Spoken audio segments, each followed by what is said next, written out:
minutes lang. Wala nang paniki sa loob po, ha? Wala na ding mga snakes. Ang meron dito mga birds. Are you familiar with swallows? Ha? Mga balinsa sa iyo. Dito muna kay Geisha. Ichuan ko kay Geisha. Yan sila sa itaas, no? Sa may bungad. Sige, right side lang po, ha? Don't step in the middle. Sa may mga tae. Ipot. So, yan yung mga ipot ng birds. So, yung nest nito, yung edible na pwedeng gawing sabaw, yung laway. Bird's nest soup or nido soup. So, wala kaming siniserve na ganyan, Ma'am Sir. Nayaan lang namin yan sila ditong dumami. So, noon, maraming box. And then, the tunnel naman, ito po ay ginawa ng mga Filipino slaves. So, man-made po ito, ha? Solid rock adobe. 1940s ginawa. Walang makina noon. Ang gamit lang nila mga biko, silsil, tapos mumbahan lang ito ng hapon. Well, the first purpose nito is ginawa nga nilang bunker, garrison, and then dito na din sila nagtago ng gera. So, naging hideout na nila. Natrap sila at namatay dito. It's because yung mga exit at entrance, tinakpan na ng ibang Japanese na nasa labas. Kasi nga, natalo na sila ng mga Amerikano. So, they need to cover up the treasure. May nakuha dito, Sir Ma'am. It was tons of gold bars and a 12 inches golden food. Ito yung mga naging kwarto nila. Yan yung prayer room. Dito sa kabilang side naman yung meeting room. Yan, ang owner nito, hindi nila alam na may tanto sa ibaba pala ng lupa nila. It was year 1960s na discovered because they're constructing the road. So natamaan po yan ng bangko dyan. So they explored this, 7 kilometers po ito originally. So now, hindi na accessible kaya may mga owners naman. Natabunan na, tinambakan nila kasi they need to use it, no? Naglagay na ng mga bahay, buildings, and highways. So dito muna tayo, Sir Ma'am. Picture kayo. Mga puno, Sir Ma'am, kung hindi nyo alam, maliliit lang sila ba? Yung height nila, nasa 4'10 lang. Diba, kuling jumbagin lang natin. Kaso lalaki ng mga armas. Wala tayong ganyang armas eh. Sabi, marami talaga nakuha ang gold bar Yes, dito. sinabi nilang tans eh. Tans. Sinabing tans, wala. Tiba-tiba na, paldo. Paldo, oo. May have your camera, ma'am. Upo kayo dyan while holding the gold bars. Ang dami tayong gold bar, no? Oo, manifesting tayo. Pwede ba i-book Baka may yan? ganyan sa bakuran nyo pala. Ito nagpupondo ng tubig. Ininom nila to before. So na hindi na siya advisable na inumin because contaminated naman. So napupuno yung balon every now and then. Andyan na. Dito po, kulungan. Gusto nyo i-try? Oh, it can fit to 5 to 6 people here. Oh? Imagine ha, those who with Filipinos or were against with the Japanese, dyan na yan sila ilalagay. Hanggang mamatay na sila. So they're so skinny that time. Gusto nyo ba i-try? Da? And then yung door nito, kawayan lang po before. Nalata na. Diba? How cruel it is. And then next, in the lower area, sa mga matatangkad, yung po kayo. Walang problema sa mga cute. Kasi nga, mga hapon, maliliit lang din sila. Yan nga, kasya-kasya lang sila dito. Ito ay sinadya nila sa mga kalaban nilang Amerikano. Ay, At least sa oo. lower part, sir, mapicturean ko kayo dyan. Now, dito, stop. Stop na pa. Kasi late yan sila. And then may mga limestones na dito, sir, ma'am.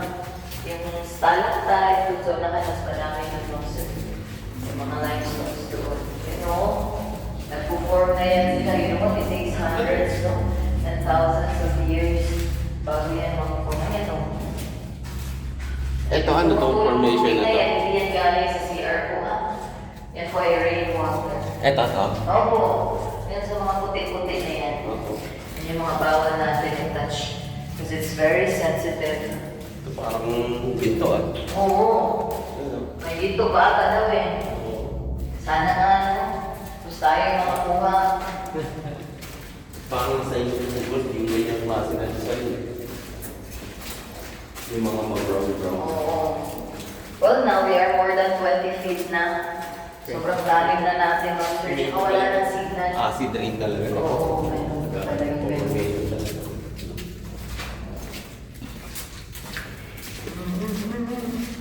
Yan na yung dulo. Sayang nga yan, Sir Ma'am, yung kasunod sa amin. Iba naman yung owner na dyan eh. Bumuho sa kanila ng 2009. So since then, hindi na yan in-open. They tried to restore them, pero hindi na talaga pinayamin ng government. 200 meters din yan sa kanila. Oh. Maabot nga daw po ito noon ng 30 minutes ang tour. Dito naman tayo sa bodega, Sir Ma'am. Dito may mga original na mga gamit. Mga ilang basyo ng bala, sword or cabinet. Yan o. Yan o. Lalaki. Ito literal isang bala ka lang yan, Ma'am. cabinet. Wala na yung laman ngayon. Pero original po. Pasok kayo sir, mag-picturean ko kayo. Pasok kayo. Ano yun? Pasok ka dyan? Oo. May maraming pera sa loob ko. Diba? Adi... Isa pa. 1, 2, 3. Okay. How about you? Sige po. Oo, laki sir, no? 50 caliber mo yan. Oo, nakulong na si daddy. Isa pa. Oh, mas gwapo si daddy kaysa sa hapon. Oo. So naman tayo kay Commander. Mag-wish ka dito po yun. Yun nga yung sa imagination ko ba kung nabuo nila. Kaya yun, ito oxygen kaya. Oo, magdala ng sariling tangke siguro. Hindi mo mapala yung tangke mo yun. Siyempre, habang lumalalim. Oo, yung hindi mo na kaya, dahil ka lang maghihigop ng oxygen. Oo, wala kasi yung oxygen. Oo, mawawala talaga sir. Dito pa nga lang, di ba? Ilbo na.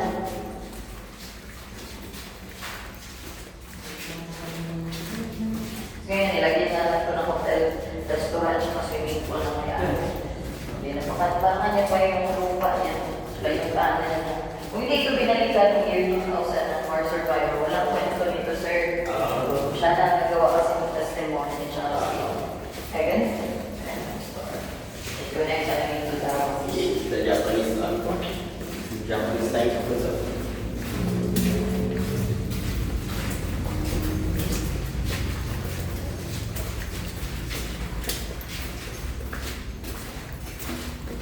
Down your head, ha?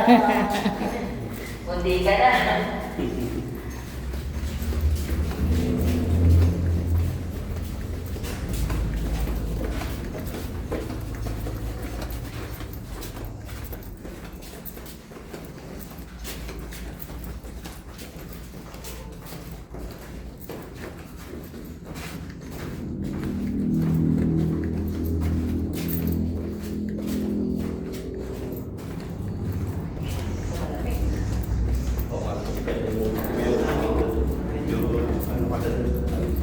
Shout the bird book, Kuya Brian.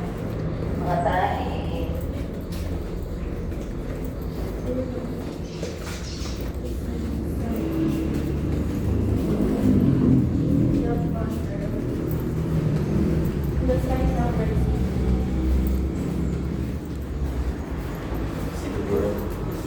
Ganito muna siya. Dandahan na sila. Uwi. Pagka umaga, yung labas mo talaga. Oo, meron sila.